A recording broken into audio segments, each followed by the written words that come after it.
when you're standing right next to them that I think can't quite be replicated all the time over a computer screen. Now I wanted to start with a question, which is, what does privacy mean to you? I know that you all, on a daily basis, probably interact in some shape or form with the definition of privacy, whether it's one that is handed to you at work or one that you develop yourself, but on a personal level, what does privacy mean to you? Any ideas?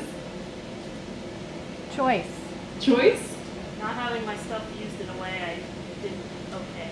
Not having yourself used in a way that you didn't okay? Not having to explain myself. Not having to explain myself. Interesting. What else? This side of the room is quieter than me in my international relations lecture. I'm sorry? The right to be left alone. The right to be left alone. Great one. And anything else? Control over personal information. Control over your personal information. Great. So these are all some answers that I really heard echoed when I asked my friends and classmates what they thought about privacy and ways that they had seen their privacy infringed or ways that they thought their privacy could be better protected. And I really want today's talk to be a true discussion. I hear a lot of input from you guys in ways like this. And I think that one of the most important things to get a discussion started is trust. And sometimes you earn trust by knowing someone for several years, and sometimes you earn trust by sharing really embarrassing moments with them. So I don't have the luxury of several years with you all, much as I would love that. So I'm going to start with a really brief story that I think illustrates one of the definitions I heard from a lot of friends about privacy. And this is one that I think was echoed by a few of you. But basically, I think a lot of people, myself included, really conflate anonymity with privacy sometimes. And that really typifies my generation because we're used to a Facebook that will give us, I said this in conversation with lawyers, that gives us the single Jewish women ads on the side because of some weird search we did once. We're used to our information being used in ways that we're really confused about sometimes, but we're like, okay, I see that we're being sold things. But when it comes to staying anonymous, when we want to be anonymous, that is an area where we're a lot more vigilant. And so my story in this, which is very recent, specifically last week, it really begins in the wonderful city of Berkeley. It's 10:30 p.m. and yours truly is decked out in full Grecian costume. Because with my friends, we were going to a party that was supposed to be the Cal Democrats Halloween party. Yes, Cal Democrats parties exist. They're awesome. I'm not making that up. So the single most horrifying moment of that night occurred when my friend said, wait a second, I think you got the date wrong. This party is next week. And I'm standing there in my chitin that reaches my feet, and I'm like, okay, so you're telling me that I got decked out like this for nothing. Because our self-respect at that point was already at an all-time low, we decided to walk up and down Greek Road looking for where noise was coming from. And that was when I pulled out my phone, and dignity at a negative quantity decided to open Yik Yak. Does anyone here know what Yik Yak is? If you raise your hands. Okay, so it's basically an app that functions like a wall where you post whatever you want to. It's pinned to your location, but not to your name. You can add a handle if you want to. People rarely do. And so people use it for posting all kinds of weird stuff. At 2 a.m., things will get decidedly more midterms oriented. Why did I put off studying until now, etc. And at 8 a.m., it'll be more walk of shame oriented. So you can see that Yik Yak is an interesting place. And so my friend decided to use Yik Yak that night for the grammatically questionable post, where the party's at. And within 1 minute, someone responded in all caps with Cloyne, which is the name of a student co-op on the north side of Berkeley. So again, dignity very low. We decided to hike out to the north side for the sake of finding a party that night. We go there, we realize there's no music blasting, there are no people streaming in, and of course, we had gotten trolled. Now, we trudge back to my dorm, and we're looking at ourselves just thinking, wow, that was not where we thought our evening would go. And my roommate comments, you know Cloyne is the substance-free dorm, right? And we just look at each other like, okay, that explains kind of a lot. But the moral of the story that I drew from that night was, it's okay. It's okay that we posted where the party's at. It's okay because it wasn't our Facebook wall, it wasn't Twitter, it wasn't where someone could judge us for being really desperate freshmen on a Thursday night. And when we all broke into humiliated laughter at each other and at ourselves, it was okay because we knew that at least it was just in that circle, it was just in that dorm room, it was just on Yik Yak, and nobody else would need to know. And I'm assuming that you all, this being an internal event, that none of us will ever leave this room, right? Right.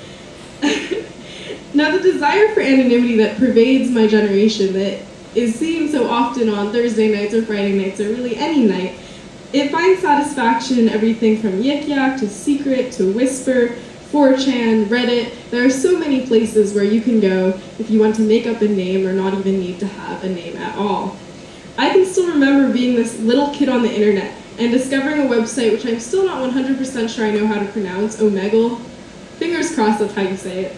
And Omegle was in its young days, just like me. I was maybe 11 or 12 years old, and my sister showed me this website with the alluring persuasion of a drug pusher.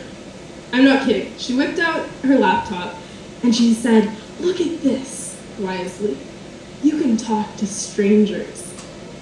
Now, those of you who question the big sister who shows her little sister a website where you can talk to strangers, I also questioned it maybe 5 years later. But hindsight is 2020. Who here has seen like Omegle, Chat Roulette? Have you heard of those sites? I'm seeing some raised hands. Okay, pretty universal. Well, maybe it was the foreignness of the whole thing, or the edginess of such implied danger, yet the safety of the insurmountable wall of the computer screen, or the ease with which we could carelessly toss our conversation partners away as quickly as we had found them, that made Omegle so addicting. Or addicting, at least, as a way to pass time, if you were really bored. Now, one of my favorite websites that utilizes anonymity is postsecret.com. Have any of you been on PostSecret? Okay, I'm seeing some raised hands. So PostSecret is the brainchild of curator Frank Warren, who gave a TED Talk that was really powerful about secrets, and it's a community art project that solicits secrets on the backs of postcards. People confess to dark thoughts about loved ones, reveal childhood abuse, make jaded or optimistic comments on the state of life or their lives specifically, or they write cryptic messages to people they know. Marriage proposals have been made over PostSecret, thank you letters, and letters that have never been sent. All of these things wind their way up on this website.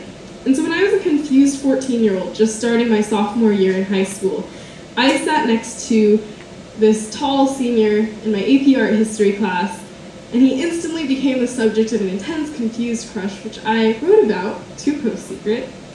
I hazily remember saying that I felt bad for wanting boys to like me so much, because again, I was 14 years old, and this is a time to share embarrassing stories to build trust. And at the age of 14, I was only willing to write this on the back of a postcard because it was the back of a postcard. I was willing to send this in because I knew that it would be kept secret. Anonymity is a kind of ultimate safety in this world where we feel like anything can be tracked back to us. And in reality, in many places where we think we're anonymous, many things can be tracked back to us. As a teenager, this ability to have secrecy, to have anonymity, represented both my downfall and my saving grace. It meant that on Thursday nights I could post something embarrassing on Yik Yak or make confessions to PostSecret. But it also meant that all the people who hated my TED Talk could leave deeply offensive comments and I would never know their names. In the end, I decided I didn't want to, but the very real concern that comes with giving people spaces where no one has to know your name is, of course, the extent to which it enables cyberbullying and harassment. So I would love to hear your thoughts on the ways that anonymity really enable people online to do what they want or to contribute to discussions, whether in meaningful or offensive ways. Have any of you participated in something online anonymously? Raise your hand. Okay, I'm seeing a lot of raised hands, at least once or twice. I think many of us have probably done that. So what were some of the reasons you did that? Was it casual? Was it on purpose? Does anyone want to talk a little bit more about reasons? Lazy. Being lazy? Okay, maybe too lazy to like set up a user account. That's a very real reason. Anything else? Yeah.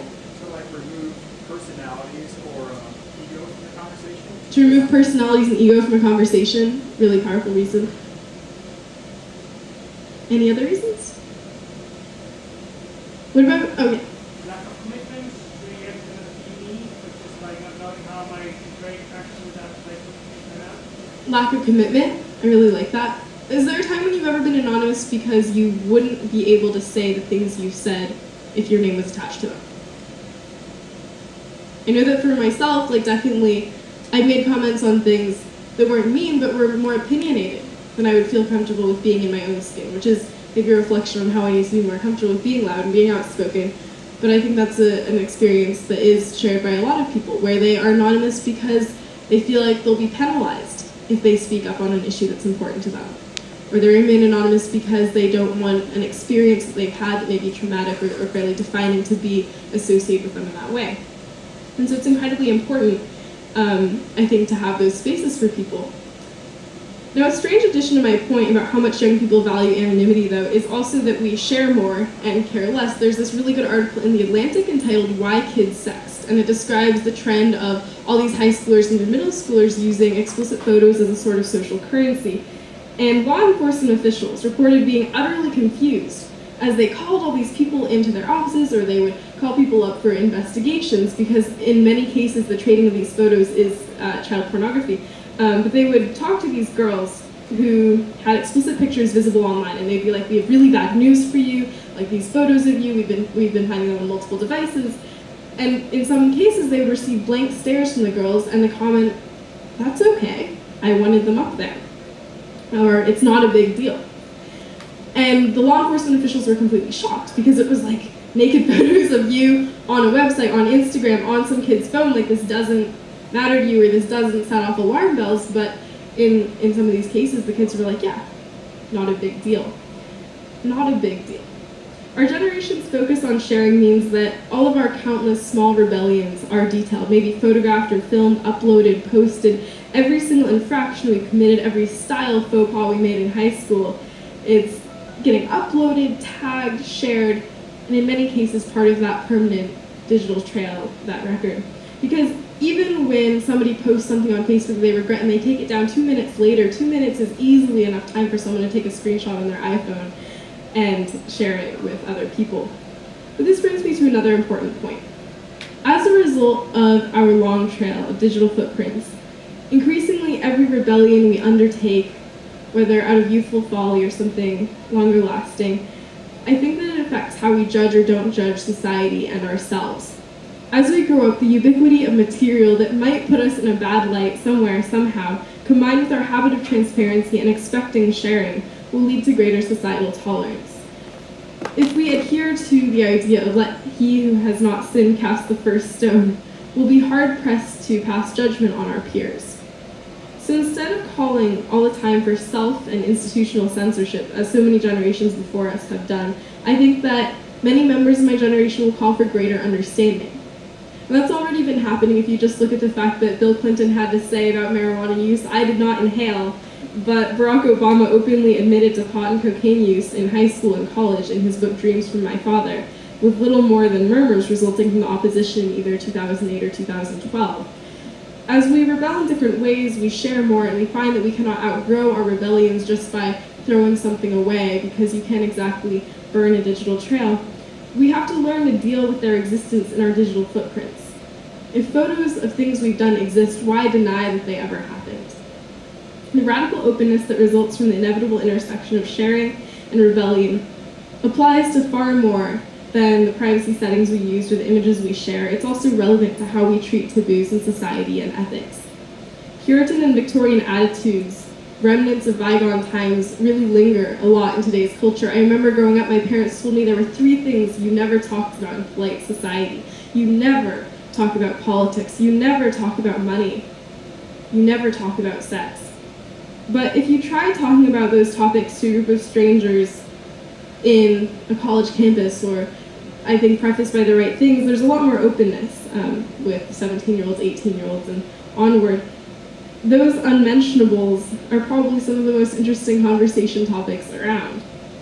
I think that the increasing willingness of young adults to not only consume content that has to do with those off-silence categories, but to share, is indicative of our increasing openness. There are several top apps on the market that allow users to overshare. This website, bedsider.org, which provides information on birth control and contraception to young adults, started an app called Booty Log, which is, as you can imagine, pretty controversial, but people actually snapped up the idea of an app that allows you to overshare, depending on your definition of that. And posting is, again, anonymous, but it's still pretty radical to anyone coming at it from a standpoint of conventional morality. Politics has always been very polarizing, but it's now a lot easier for the average person to be very public, with social media campaign dashboards and being able to post on Facebook that you just took part in a canvassing campaign, or post that you just went door to door with an organization. I think that when we're really brought face to face with issues that pop up in our newsfeed, we have to confront them in a way that it would be a lot easier to skate past when you're just avoiding having those conversations in person. Our youthful rebellions transcend squabbles about who gets to take the family car or what a bag of weed was doing behind the couch. Rebellion has always had world-changing possibilities, but only rarely has rebellion's consequence been world-changing by default. Thanks to our shameless sharing, at least in some cases, I think that radical openness will increasingly become the norm. Confrontations, both explicit and implicit, with stigma and tradition and power will occur on new terrains of rebellion. So what will the world look like when the dust has settled? My hope is that it will be a world where one infraction is no longer enough to knock someone from the perch of power. That this isn't the kind of world that existed back when George McGovern's running mate was basically knocked out of the running by people finding his psychiatric records. I hope that we're going to live in a world where we must instead evaluate the totality of a person's character and their actions, but where we don't cast stones of blame based on tiny things that happened in someone's past, because our screens with our long and winding digital footprints makes it too easy to look in the mirror first. My generation's take on rebellion as the ultimate instrument of tolerance might be extraordinarily idealistic of me to propose, but I think that even as defined as we are by innovation and creation above reaction, that the fruits of our youthful revolt need not be so different from our sitar-strumming, weed-smoking, Beatles-playing forebears. Sure, youth in the 1960s might not have ever envisioned that a movement towards tolerance decades later would be enacted on screens, but I do think that the openness, that the increase in sharing, that the amount that me and my generation are willing to put out there will lead us to be increasingly tolerant of our peers. Now, although anonymous posts on Yik Yak or nude photos on Snapchat certainly have their place in this discussion, I'm also really curious about how technology can shape the way young people see themselves playing a role in social change today, and not just in becoming more tolerant individuals years down the road. Betty Friedan said in her groundbreaking work, The Feminine Mystique, about young people who were lacking passion for causes larger than themselves, quote, "There was literally nothing these kids felt strongly enough to die for, as there was nothing they actually did in which they felt really alive. Ideas, the conceptual thought which is uniquely human, were completely absent from their minds or lives," end quote. It's one of my favorite quotes from The Feminine Mystique because, and it's hilarious because it has absolutely nothing to do with women at all, at least taken out of context. But I look at that quote and I think, is that the way that some adults might see me and my generation today? Because from appearances, we're taking all these selfies and we're doing a lot of things which don't have a whole lot of impact beyond ourselves and our limited spheres of existence. But I think that's where technology can play an incredibly important role. I want technology to be a force to combat that apathy, not perpetuate it. After all, beginning to use the internet at the age of 5, referenced in my online journey, I hope you expected this would be a pretty long journey, but I started using the internet at the age of 5, and it was one of the instrumental events that catapulted me to greater social awareness. I grew up being homeschooled for 8 years, mainly because my parents thought it would be a waste to send a 3-year-old to preschool to learn her alphabet all over again. And a crucial part of my experience was using the internet. Suddenly I had the New York Times and BBC Schools at my fingertips. I could play educational games on the UNICEF website or nobelprize.org. I absolutely loved just rediscovering how to cure malaria and come up with vaccines on those websites. And when I started writing stories at the age of 4, I remember that I would ask my parents to help me look up all these baby name websites so that I could come up with creative names for characters in my books. Unfortunately, it resulted in a lot of names I couldn't pronounce, but you know, humans tend to lose them. I took classes online for several years in middle school, and in high school, even after I started going to a brick and mortar school, my insatiable desire to learn whatever I could get my hands on made me sign up for way too many massive open online courses or MOOCs on sites like Coursera. Although statistics about the abysmal completion rate for MOOCs, I think I single-handedly drove that number up because I would sign up for 20 courses, and I would be all, okay, I'm gonna do all the assignments, and all 100% of the quizzes, and then, I would get halfway through and realize that there are only so many hours in a day. I'm sorry, Coursera. The first blog I ever set up was titled quite simply Adora's Blog. And it was on blogger.com, so yay, Google, you made the right choice, that acquisition. My second ever post was titled Adora's Real Diary. I was very optimistic about that. I figured that I could post my real diary online. And it gave a very exhaustive account of the events of the day. I'll spare you that one, but I'll read an excerpt from another post back in when I was 7 years old. And I said, quote, "I just finished watching a great movie yesterday. It's called Citizen Kane, and it's one of the best movies of the century." I fashioned myself as kind of a cultural maven, I guess. Clearly, 7-year-old me had great taste in movies. I added, quote, "Oh, by the way, I'll be at Third Place Books in Forest Lake Park on November 20th. You can listen to my sister Adriana's violin if you have enough of my fiery words. I'll be doing live writing and I'll make my voice boom in the microphone. At least I hope so," end quote. And I looked at that and I was like, dang, younger me. She really makes me laugh. Not just because of the lack of sophistication in my writing, but the audacity. The pushing the limits of what I could get away with saying because I didn't know that I was getting away with anything at all. I said in my TED Talk that one of the things that we have to learn from young people is really courage and naivete, and I think that I exemplify that at that age because I really did believe that I, as this tiny little girl, could make my voice boom in a microphone that I could barely reach. In many ways, I miss the courage that made me say things like that, and I asked myself, as I was writing this, where did that courage go? Well, in many ways, I found that courage simultaneously expressed and circumscribed by the life I lived online in parallel to my real life. Everything I've done in the public eye is documented somehow somewhere online. If you do a Google web search for my name, I did not do this, by the way. That is narcissistic, and I would never, ever Google myself. But you'll find 128,000 results. If you do a video search, you'll find 62,000. I started my YouTube channel in 2005 when I was just barely 8 years old, and I got on Facebook when I was 11. Shh. I said that my birthday was October 15th, 1992, which it totally is. And so that led to some interesting quandaries later on.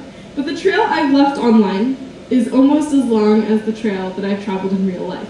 I can scroll through my Facebook timeline and find all these status updates and photos that remind me of times of happiness, fear, and sadness. And if I ever do decide to enter politics, I can only imagine how much fun folks would have digging through my various online profiles.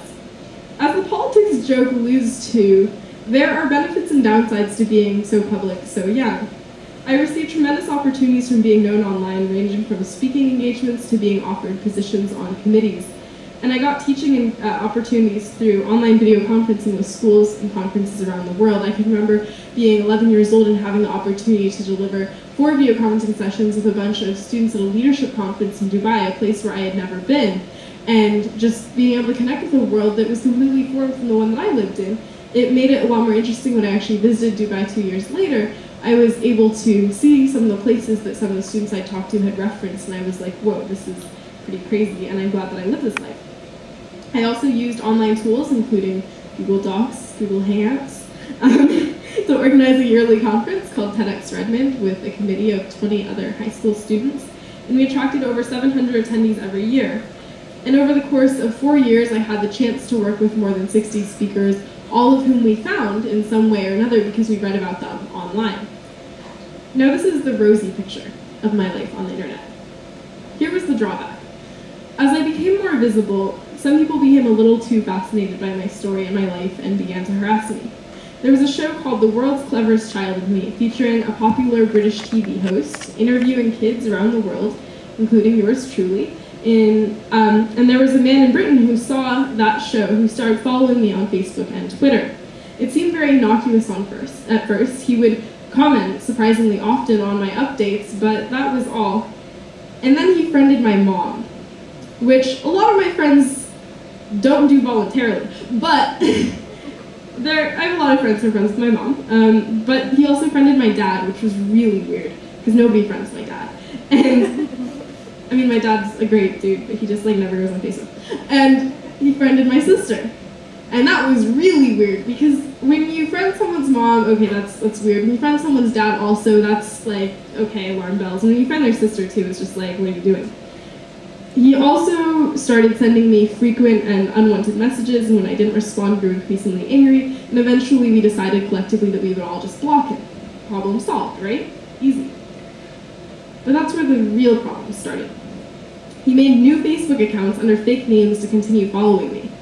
And when my family members blocked those accounts as well, it was kind of like cutting off the heads of a hydra. He found my dad's cell phone number and decided to call him. My dad, who was the politest guy imaginable, just politely requested that he stop contacting members of our family, and we thought we were done with the saga when we didn't hear from him for a few weeks. And then I opened my mailbox one bright July morning. To give some background, I absolutely love sending and receiving handwritten letters, and usually I let out a little gasp of happy surprise when I get a letter from somebody that I know and like. But that day was different because the letter was from him, and my gasp of surprise was a gasp of shock and also of fear. He hadn't listened to my dad's polite request that he stop contacting us, and instead had actually found my home address somehow and sent us a letter. And the idea of having a cyber stalker who knows your family's Facebook pages, your dad's cell phone number, and even your home address would be reasonably frightening to most adults, I think. But at the time that he started following me online, I was 12 years old. In the aftermath of receiving a letter from him, I can remember, and I'm still like a little shocked that I did this, but I started crying because I was just like, this stranger knows where I live, and all that separated me from this individual was the Atlantic Ocean, so that should have been reassuring, but that ocean, thanks to the internet, would never be quite wide enough to ensure that I could live my adolescent life at least completely harassment-free, and even the Atlantic didn't seem wide enough to dissuade him from escalating his stalking attempts. One August, he sent a message to my dad saying he was thinking of coming to Seattle to see TEDx Redmond, the conference that I had organized with my team, and I thought with great dread about that possibility that he would try to see me in person.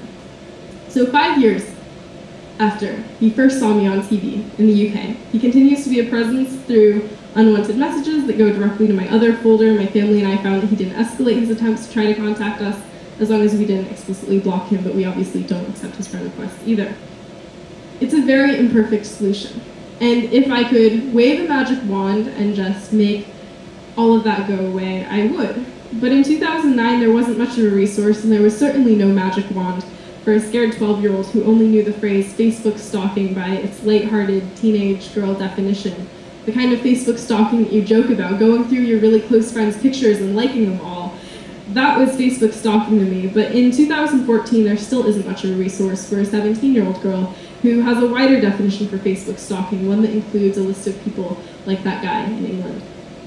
Now, sites like Facebook and Google Plus may do an all-right job of allowing users to pick who they want to see updates, but they can't change the very human problems behind things like cyber stalking, the presence of obsessive individuals who will find means to get around blocking, if necessary, to contact victims, and the difficulty of balancing the necessity of living a public life with the crucial nature of personal privacy. And there are many things that I want to share with the public, but it's just a public that I wish didn't include people who stalk me online. Just as they do in real life, however, the dark and bright sides of my online journey walk hand in hand. So many of my greatest opportunities have happened because of things I have posted online. More than 3 million people have come to TED.com to watch that 2010 talk, and many more have watched it from other sites. I have traveled around the world to give speeches on youth and education because of that talk, and tonight when I hop on a flight to Dublin to be speaking about young people and technology, I realized that that wouldn't have been possible either without the writing, speaking, and teaching I've done on the internet. The blog that I started writing when I was 7, well, 10 years later, I'm still writing there. Writing a blog gave me a way, even at that young age, to feel like I was leaving some footprints in the sands of time. And there's truly nothing more valuable you can give to a young person than to feel that their presence on Earth has some more value than just sitting in a classroom chair for 13 years, or 12 or 13 years, and to give them the opportunity to shape more than the world immediately at their fingertips. The internet is a powerful place to be an activist as a young person. You can publish your writing, your videos, your images, you can use social networks to distribute petitions, and even launch game-changing Twitter chats like the hashtag Student Voice conversation that has looped in education reform-minded students from around the nation for a conversation on how schools need to change. But activism, blogging, and other forms of self-expression, these are things that people do very much in the public eye. I didn't completely realize the power of anonymity online, even as much as I frequented websites like Omegle and PostSecret, until I became deeply involved in a project that really relies deeply on protecting the privacy of users, because last month I got with a group of friends and I started working on an idea for entry in Berkeley's Big Ideas contest, which provides grants to groups of students for good ideas. And our project is a website called The Side Effects, spelled FX because side effects, spelled normally, was taken as a domain name. And our description reads, many public health officials agree that the war on drugs didn't really work, driving drug use underground and sending millions of people to jail for nonviolent offenses. In a nation where 6.8% of American high schoolers have used cocaine, it's clear that the United States has a drug problem, less clear is how to solve it. Our mission isn't to stop all illegal drug use from occurring, but rather to provide users or potential users the information they need to make informed choices. So it's easy to find physiological side effects of drugs just by looking something up on Wikipedia. Much harder to find is the societal impact, the societal side effects. No one knows about the 14-year-old drug mule getting shot by a rival cartel on her way back from dropping off a cocaine delivery, or the journalist kidnapped and executed for daring to speak out against drug violence, or the disproportionate incarceration of minorities for drug offenses. And it's those societal side effects that we hope to provide, along with a comprehensive list of the physiological side effects. So one thing that we really want to feature is first-hand accounts from users. Now, as you can imagine, as a group of fairly straight-laced UC Berkeley students, we were not about to be able to provide all of those first-hand accounts of using drugs ranging from cocaine to ketamine ourselves. Not to mention that basically that would be very difficult to just say, like, hey, we're going to, just the four of us get a bunch of drugs and obviously be able to provide these accounts. That was not going to happen. So instead we realized that we would really need to rely on the community that was larger than us. But how do you go to your friends and say, hey, we want you to talk about something as sensitive, as personal, as highly charged as your drug use, and be totally okay with having that information out there? You don't do that. It's impossible to collect reliable primary sources on something this sensitive without the promise of privacy. Not many young people are willing to come out publicly saying, I've done X, Y, and Z, and let me tell you about my experiences, which is exactly what we needed to get Minus Names. So being able to provide a safe space for people I knew to write honestly and openly about their experiences meant that we had to make sure that they knew we weren't going to be tracking anything back to them. And the hilarious thing is that I ended up going with a really decidedly low-tech solution, which I'm sure some of you will inform me this is not actually that private and it's totally possible to track it, but I know that I can't. I used Google Docs to make a form that I just sent out to a bunch of people, and I said I'm not collecting names, I'm not going to, try to figure out who said what. And maybe that was overly idealistic. Maybe I could go through and look at timestamps of when people submitted it and try to deduce from that who used what and when. But I realize that so much of what we do online relies on assumptions, relies on trust, the kind of trust that I attempted to build at the beginning of this by telling you embarrassing stories. So much of what we do online relies on the assumption that the companies we use every day as neutral receptacles of our information, or at least supposedly neutral, that they aren't out to hurt us. And maybe we give all the Facebooks and Googles, Microsofts, Tumblrs, Instagrams, Vines, Snapchats, etc. of the world too much credit for being reasonably not evil, but how can you blame us? We're idealistic. We're used to putting our trust in the companies that we grew up with. So according to a Google search, so I'm hoping this is accurate, Google was founded on September 4th, 1998. Is that right? It's accurate? Okay, good, because it came from the Google search. And that means I'm only 1 year, 1 month, and 11 days older than Google. I was thinking about that and I was like, whoa, I'm older than something, finally.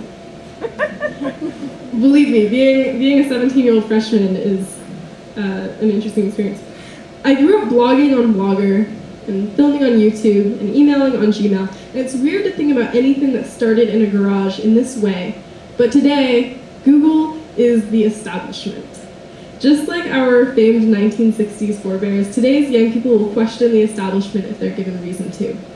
Instead of Vietnam, the draft, or free speech on university campuses, though, our modern struggles relate to the new tools we have at our disposal and their potential dark sides. We're concerned about things like the questionable extent to which our data is used to sell us things that complicated algorithms have determined we may want. But we're also more concerned with the sharing of personal data, the lack of informed consent, because, let's face it, we never read those 60-page agreements, we just click yes to them. And we're also very scared about the lax protection of content that we trust is safe. Things like the hacking of Snapchat servers. I think that scared a lot of my friends much more than the personalized ads we get on the sides of websites ever did. So will privacy prove to be our Vietnam? I'm not sure. But when I was talking to one of my friends, I mentioned that I would be giving a talk that was at an event relating to privacy. I didn't say anything more because, internal event and stuff.